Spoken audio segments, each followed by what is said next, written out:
Comment savoir si je suis amoureuse ou dépendante affective? Bonjour à vous mesdames, j'espère que vous allez bien. Aujourd'hui je vous retrouve dans une vidéo pour vous expliquer la différence entre le sentiment d'amour, qui est tout à fait normal, et la dépendance émotionnelle dans laquelle effectivement il y a des blessures, il y a des choses à travailler pour pouvoir assainir vos relations. Je m'appelle Chloé Mercart, je suis coach, maître en programmation neurolinguistique, hypnothérapeute et depuis 2019, je vous accompagne à déployer votre puissance personnelle et votre lumière intérieure pour que vous puissiez créer la vie qui vous inspire, vivre des relations épanouissantes et surtout être bien avec vous-même. Dans cette vidéo, je voulais vraiment faire cette différence entre la dépendance affective et le sentiment d'amour pour vous rassurer et aussi pour que vous puissiez avoir plus de clarté à ce sujet-là. Si vous n'êtes pas encore abonné à la chaîne YouTube, je vous invite à le faire maintenant en cliquant sur le bouton rouge s'abonner en bas à droite de cette vidéo et en cliquant bien sur la cloche des notifications pour recevoir toutes les notifications des prochaines vidéos. Sachez également qu'une formation vous est offerte et elle est disponible pour vous. Elle s'intitule « Incarner la femme sensationnelle, lumineuse et unique qui l'épousera ». Et elle vous permet justement d'avoir un premier cheminement à travers mes outils de coaching d'une manière totalement offerte pour savoir comment améliorer vos relations avec les hommes tout en renforçant votre estime de vous-même. Donc pour intégrer cette formation, vous allez aller dans la description de la vidéo, cliquer sur le deuxième lien qui vous est proposé, remplir le formulaire et vous la recevrez directement.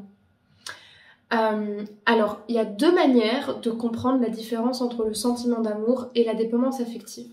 Déjà, la différence entre les deux est simple.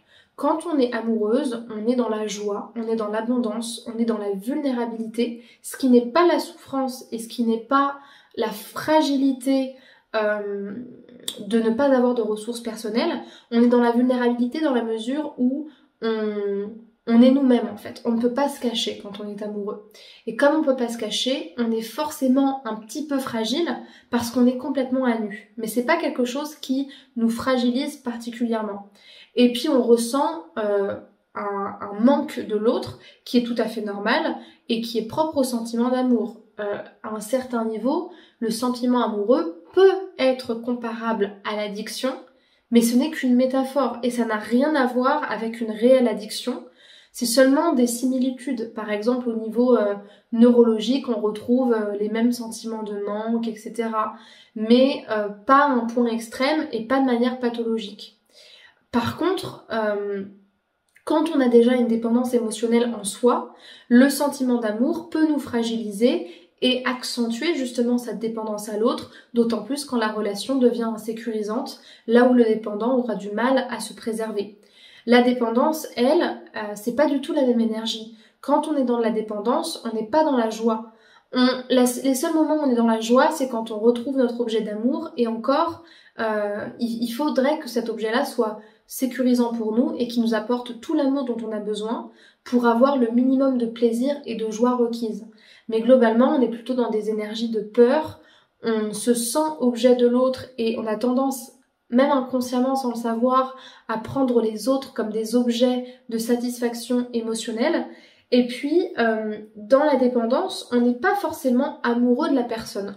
On peut par exemple être dépendant d'une relation pansement dans laquelle on n'aime pas particulièrement notre partenaire et d'une certaine manière on le sait parce qu'on se sent pas bien dans la relation.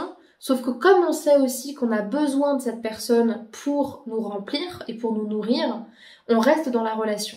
C'est pour ça que les dépendants, ils ont parfois cette facilité à se couper de la relation et de la personne quand elle est terminée. Ils s'accrochent comme une moule à la relation, mais quand elle est terminée, ils peuvent totalement se couper de la personne pour aller chercher un autre partenaire pour faire l'effet pansement en fait.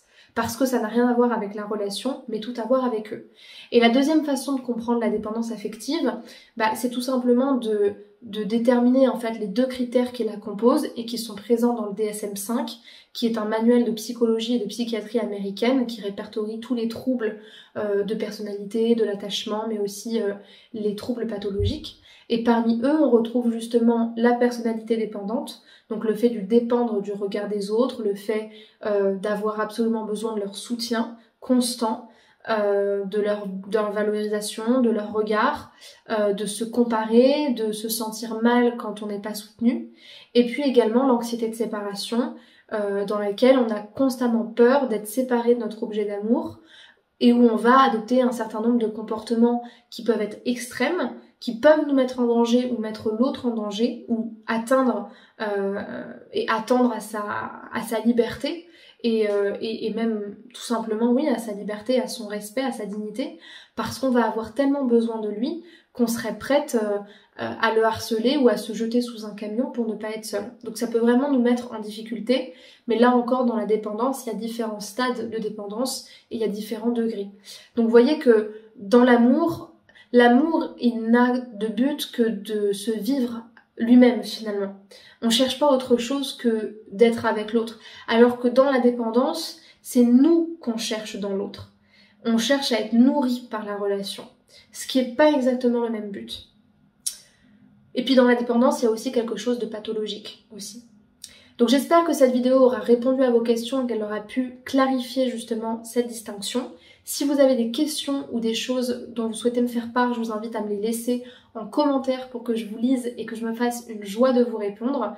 Et pour les personnes qui souhaiteraient être coachées sur une ou sur plusieurs séances, je vous invite à prendre contact avec moi en cliquant dans le premier lien en description de la vidéo pour choisir votre créneau d'appel et remplir le formulaire afin qu'on puisse faire le bilan de votre situation ensemble, parler de ce que vous souhaitez changer et que je puisse justement vous expliquer comment je travaille. Donc ça va nous permettre justement de prendre contact ensemble.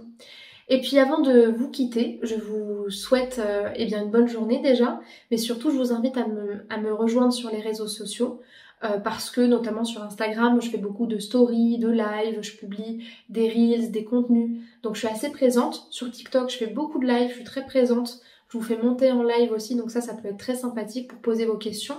Vous pourrez aussi me contacter en privé sur ces deux plateformes. Sur Facebook, je republie justement des Reels aussi.